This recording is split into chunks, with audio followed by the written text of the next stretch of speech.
Olá para você que acompanha a programação da TV Câmara e também da Rádio Câmara. Obrigado pela sua audiência e sua companhia mais uma vez. Nós estamos começando mais um programa Espaço Aberto e hoje o nosso tema Percepções sobre o Racismo no Brasil. E para isso, nós estamos recebendo em formato virtual a Ana Paula Brandão, que é gestora do projeto SETA, Sistema de Educação por uma Transformação Antirracista.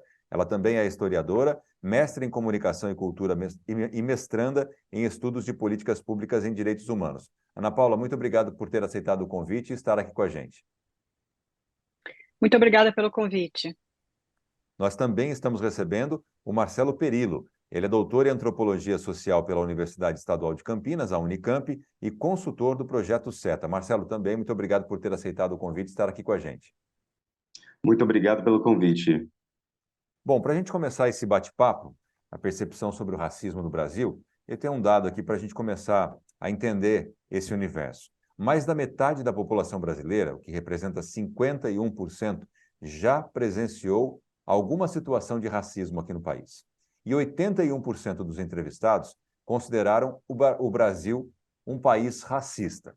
Marcelo, esses dados dessa pesquisa que a gente tem aqui em mãos, eles mostram que o racismo ainda é presente no cotidiano da população brasileira, já que 81% dos entrevistados disseram que entendem que o Brasil é um país racista. Esse dado, na sua visão, é um avanço, já que a maioria das pessoas consegue entender que o racismo realmente existe? É muito importante que pesquisas como essa que nós estamos apresentando agora, né, a percepção sobre o racismo no Brasil, apresentem dados como esse, ou seja, dados que comprovam que há percepção de que há racismo no Brasil por grande parte da população brasileira. Então, grande parte da população entende que há racismo. Então, dados sólidos, produzidos a partir de pesquisas sérias, com metodologia forte, comprovam essa compreensão, essa noção de que no Brasil há racismo. Então, a partir desse conjunto de informações, que essa pesquisa, né, a percepção sobre racismo no Brasil e outras pesquisas confirmam, né, esses dados eles devem ser levados em conta para que não só se constate a existência do racismo no Brasil, mas que governos promovam ações concretas, sistemáticas, efetivas, para que haja o combate ao racismo. Olha que dado interessante que eu tenho aqui. Ó. Apesar da grande maioria da população brasileira entender que ainda o Brasil é um país racista, só 65% concorda totalmente, ou em parte, com a criminalização do racismo no país e 45% concorda que o Brasil já possui políticas suficientes para garantir a inclusão a mais oportunidades às pessoas negras. Como essa diferença, na sua visão, pode ser explicada, Marcelo? As pessoas não conhecem o racismo como um problema ainda no Brasil? Esse é um tema importante. Vale a pena dar nomes adequados para cada uma das situações que analisamos, né? O racismo é um problema social.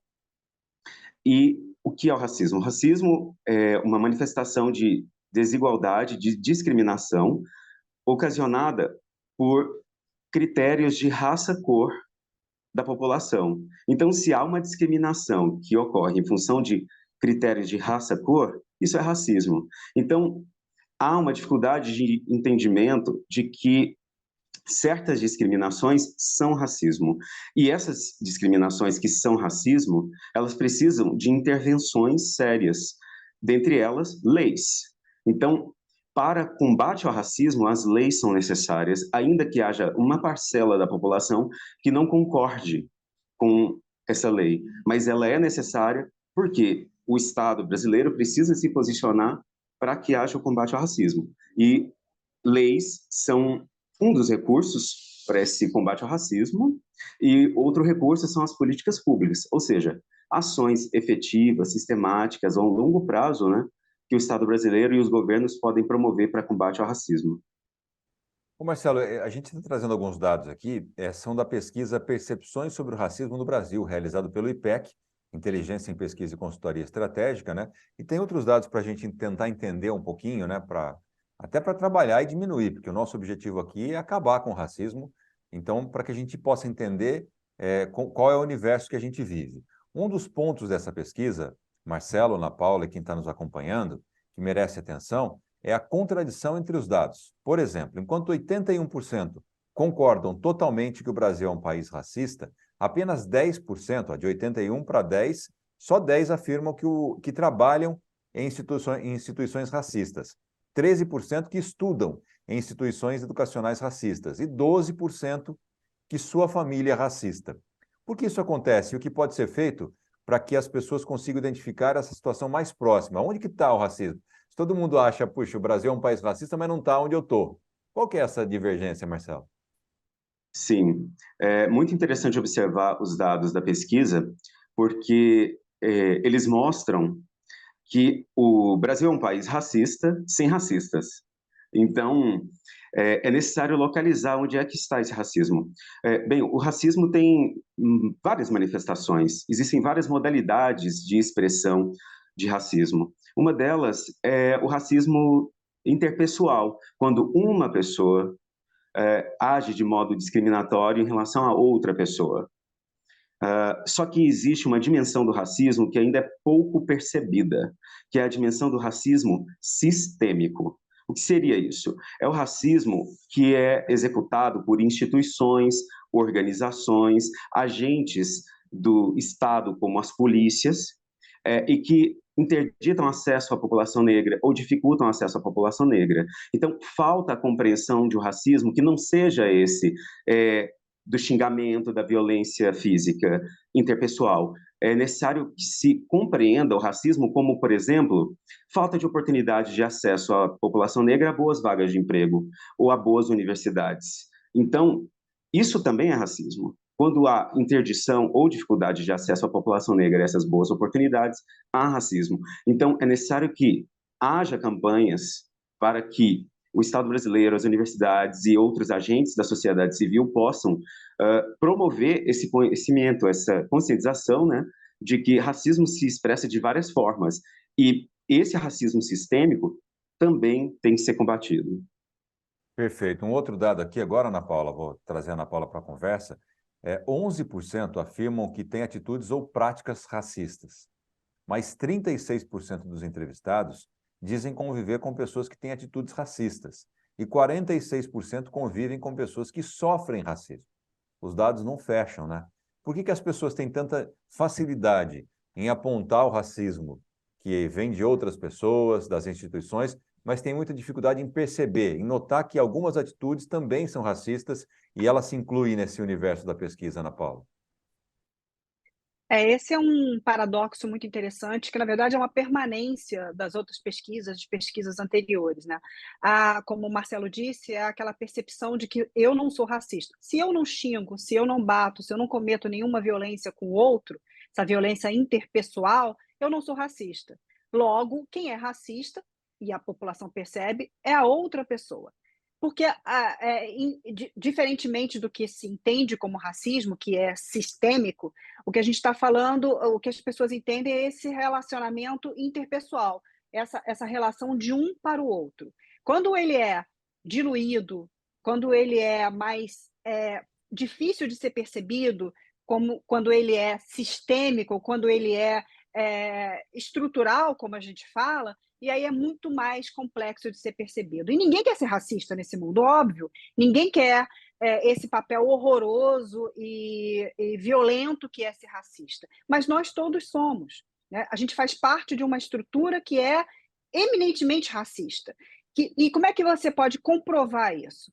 Nas permanências, por exemplo. Né? Você vê, ano após ano, depois de vários investimentos, ou seja, tendo legislação e tudo mais, você vê uma população majoritariamente negra que é empobrecida, que é a mais pobre, com os piores resultados, com pior acesso à educação, com pior acesso à saúde, com os piores índices, com os maiores índices de violência. Isso é o racismo sistêmico. Quando você tem aí toda a história democrática desse país que não conseguiu resolver a situação dessa grande população que está aí à margem. Então, isso é um exemplo de um racismo sistêmico, né? Quando as ações públicas, as ações sociais, as políticas públicas não dão conta de solucionar esse enorme esse enorme, cada vez maior grupo populacional que tem os piores índices. Outro dado interessante ainda nessa mesma linha, Ana, é que os principais espaços apontados pela pesquisa onde as pessoas sofrem o racismo, primeiro instituições de ensino, 38%, e depois trabalho, 29%. Existe alguma explicação por que esses espaços são onde acontecem mais comumente esse tipo de situação, Ana? Que são espaços de convivência, né? O racismo, como já dissemos, e você mesmo disse, se expressa numa relação entre as pessoas. Então, é nesses espaços mesmo que eles afloram, né? E a escola ou as instituições de ensino são espaços onde todos nós frequentamos em algum momento da nossa vida. Então, muitas vezes na escola o primeiro espaço em que uma criança, lá na sua tenra idade, sofre um episódio de racismo. Mas é também na escola que a sociedade deve investir para poder promover o fim do racismo, né? Ou tentar, de alguma forma, diminuir essa lógica racista que acaba perpetuando esses espaços sociais marcados racialmente. Eu vou aproveitar até a sua fala, Ana, vou até inverter um pouquinho aqui as perguntas que tem no nosso roteiro, mas quando identificado, e se a gente tem uma identificação através de uma pesquisa, né, uma pesquisa séria que traz dados concretos aqui, 38% nas escolas, 29% no trabalho. Diante desse mapa, o que fazer para reverter isso? Você falou, tem que ter investimento, mas de que forma? Se a gente pegar pelo mais simples, o diretor de uma escola, que é o local onde mais se tem registro, o responsável por uma empresa, que atitude essas pessoas que comandam esses locais poderiam ter para tentar minimizar, pelo menos para que numa próxima pesquisa a gente fale, não é mais no trabalho e não é mais na escola. O que fazer, Ana? Educação.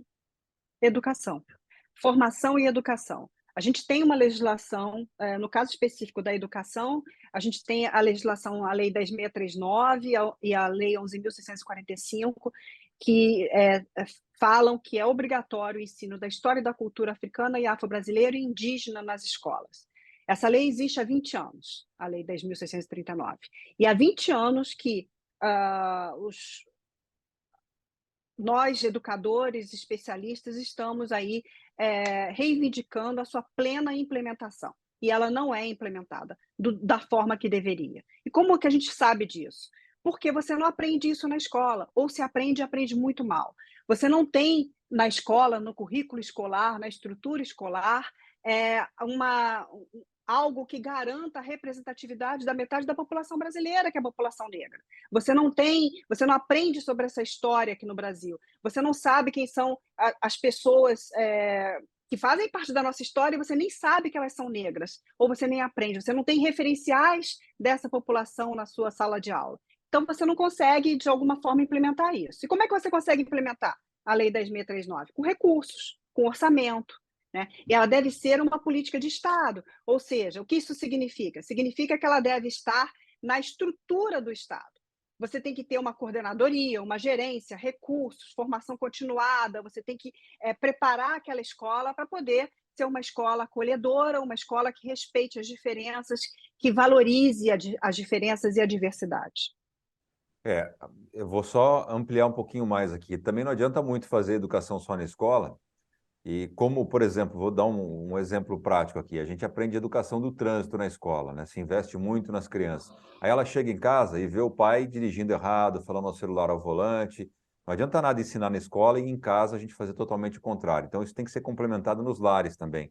Os pais têm que dar o exemplo em casa para que isso seja efetivo na sociedade. Senão, vira aí o racismo estrutural, né? Que o Marcelo vai falar para a gente agora. Por exemplo, dentre as pessoas que responderam à pesquisa, 44% consideraram que a raça, cor e etnia é o principal fator gerador de desigualdades no Brasil. A gente sabe que o Brasil é um país continental, estávamos falando até antes de começar a gravação aqui, do tamanho que o Brasil tem, continental. E é um abismo social entre algumas partes da sociedade, né? Marcelo, Quais ações podem contribuir, na sua visão, para diminuir essa desigualdade estrutural e racial no Brasil? Essa é uma questão muito importante. Vale mencionar que esse é um dos grandes achados, uma das grandes novidades na pesquisa, percepções sobre racismo no Brasil. O maior fator de desigualdades no Brasil, segundo a opinião das pessoas que responderam à pesquisa, é esse fator, raça, cor e etnia. Ele está em primeiro lugar, na opinião da população brasileira, acima, muito acima em termos percentuais, do segundo lugar, que é classe social. Então, esse é um dado bastante robusto e significativo de entendimento da população brasileira de que há racismo no Brasil e os critérios de cor, raça e etnia são fatores geradores de desigualdade que são bastante significativos. Então, o que fazer para que haja o combate ao racismo, observando esse dado? É necessário que haja um esforço conjunto, articulado e sistemático entre o Estado brasileiro e a sociedade civil. Não é possível que apenas um agente, uma instituição, um governo promovam ações de combate ao racismo. É necessário que haja um esforço coordenado e sistemático de longo prazo para que haja a promoção da equidade racial, para que haja oportunidades tanto para a população branca, população negra e outras populações nesse recorte étnico-racial no Brasil, para que haja oportunidades para todos os estratos populacionais de chances de acesso a emprego adequadas, chances de acesso à formação em escolas e universidades, chances de usufruto de estruturas sociais, de acesso ao parlamento, de acesso ao sistema judiciário. Então, é um esforço conjunto. Como a Ana Paula já mencionou, temos leis no Brasil. Só que é necessário mais. Para combate ao racismo, é necessário ações muito mais eficazes, robustas, sistemáticas. No Brasil, há um Estatuto da Igualdade Racial. O que é o Estatuto da Igualdade Racial? É um comprometimento do Estado brasileiro com ações de combate ao racismo e promoção da equidade racial. E para que isso seja efetivado para além das leis, nós precisamos de políticas públicas, com programas, com planos de governo que evidenciem formas de atuação atualizada a cada novo momento em que esse problema social, racismo, se manifesta. Então, é necessário esse esforço conjunto. Muito bem, Marcelo. Ana Paula, eu acredito que a desigualdade não seja a exclusividade, né? A única consequência do racismo no Brasil. Quais outras, na sua experiência, na sua visão, quais outros impactos o racismo pode causar, não só na sociedade, mas também, principalmente, na pessoa que sofre? O racismo é uma violência impressionante, né? Porque não é só no ato em si, que já é por si só muito doloroso. Todas as pessoas negras, ou boa parte das pessoas negras nesse país, já sofreu algum episódio de racismo, e ele é muito violento. Mas as marcas que acontecem, elas vão para além desse momento, né? Ela marca profundamente o desenvolvimento social cognitivo dessa criança, por exemplo. Uma criança que é marcada pelo racismo é uma criança, desde novinha, é uma criança que não consegue uma sociabilidade, é uma criança que vai se afastar do convívio social, pode se afastar do convívio social, pode ser uma criança que se torne violenta, ou uma criança que sofra muita violência. Além disso tudo, a gente tem um dado que é extremamente impactante, que é o número da violência, violência física e letal contra jovens. No Brasil, se morre um jovem negro a cada 23 minutos. Isso é um absurdo. Em nenhum lugar do mundo se mata e se morre tanto quanto no Brasil. E aí, esses jovens, e são jovens matáveis, é o nosso futuro. A gente está matando o nosso futuro. Porque o Brasil está envelhecendo, o Brasil está rapidamente mudando a sua estrutura da pirâmide social, ou seja, estamos ficando cada vez mais velhos e sem jovens para poder bancar a estrutura do Estado, que é quem trabalha. Ou seja, a gente está fazendo uma opção pelo extermínio, né? Pelo extermínio dos jovens, pelo extermínio da nossa estrutura social.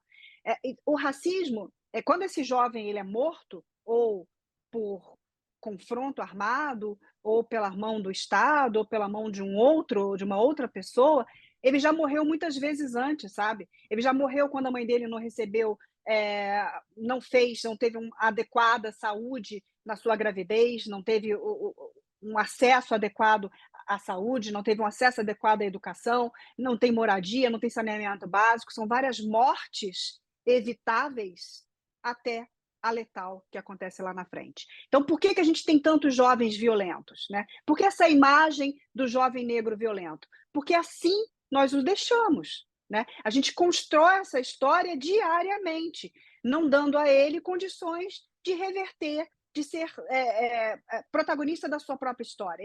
A ele é legado a ausência, né? Uma permanente ausência. Então, a gente precisa entender que a violência do racismo, ela não é só uma violência do xingamento, ela é a última etapa dessa violência, tá? Ou é a mais visível etapa dessa violência. Mas a violência é cotidiana, é estrutural e ela acontece com todos, ou com quase toda a população negra nesse país. Perfeito, Ana. Para a gente finalizar, é claro que o racismo estrutural, como a gente falou aqui durante todo esse programa, depende de várias ações, principalmente governamentais, né? Mas no dia a dia também, o cidadão pode agir, como aquela história do beija-flor pegando a aguinha e indo lá para apagar um incêndio. Cada um tem que fazer a sua parte. Como é que a pessoa que presenciar um ato de racismo, uma pessoa que vivenciar uma situação como essa, deve fazer, Ana, para que isso seja denunciado, para evitado? O que você recomenda para quem presenciar algo desse tipo? Eu acho bom a gente falar isso. O racismo é crime, né? É um crime inafiançável também, né? Ou seja, e não prescreve. Você tem mecanismos hoje de punir um ato racista, mas a gente precisa evitar o ato racista. É uma coisa anterior, né? Então, você saber, obviamente, que há o limite da lei, e você não pode fazer isso, não pode mesmo, você tem que denunciar, você tem que ir à polícia e fazer a sua denúncia, mas você tem que fazer isso, você tem que evitar que isso aconteça. A gente falou ali, por exemplo, que o Marcelo falou muito bem, que toda a sociedade é responsável pelo combate ao racismo. Não é só o governo, né? É o Estado entendendo como a sociedade civil, os governos envolvidos, os entes municipais, estaduais, os legislativos, o judiciário, todo mundo tem que fazer a sua parte. E é educando, também utilizando a legislação que você tem, mas é educando, se você é dono de uma empresa e você quer ser uma empresa antirracista, vamos trabalhar isso, você tem consultorias que podem te ajudar a fazer um letramento racial no seu corpo gestor. Você tem que contratar pessoas, você tem que chamar pessoas, dar oportunidade para essas pessoas. Você tem que ter uma diversidade no seu corpo de trabalhadores. Não é só um número, né? Ou quantificar, eu tenho lá X% de trabalhadores que são negros. Onde eles estão? Eles estão ali na sua gerência? Eles estão ali na sua diretoria? Eles estão ocupando esses espaços? É assim que você combate o racismo, é assim que você se torna uma empresa antirracista. É assim que todos nós, enquanto sociedade, temos que fazer a nossa parte. Tá certo, Ana. Quero agradecer demais a sua participação com a gente aqui, ampliar esse tema, né, de divulgar, que eu acho que é de extrema importância, e conte sempre com a TV Câmara para divulgar qualquer ação necessária, tá bom? Muito obrigado. Eu que agradeço, obrigada pela oportunidade. Marcelo, obrigado a você também por participar com a gente aqui e dividir um pouquinho o seu conhecimento. Muito obrigado a vocês, e eu gostaria só de registrar que não basta ser contra o racismo, é necessário ser cotidianamente antirracista. Tá certo, obrigado ao Marcelo e à Ana e a você que acompanhou essa entrevista pela sua audiência e até a próxima.